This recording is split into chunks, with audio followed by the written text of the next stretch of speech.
नमस्कार। हर हर महादेव। जैसे सावन के पहले सोमवारी के बहुत बहुत शुभकामना।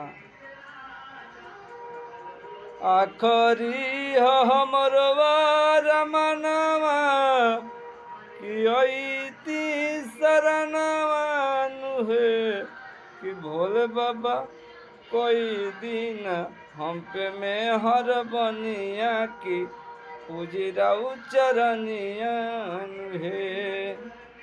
आखरी हमर रमनवा कि अइती शरणवा नुहे कि भोले बाबा कोई दिन हम पे में हर बनिया तो पूजिराउ चरनिया नुहे।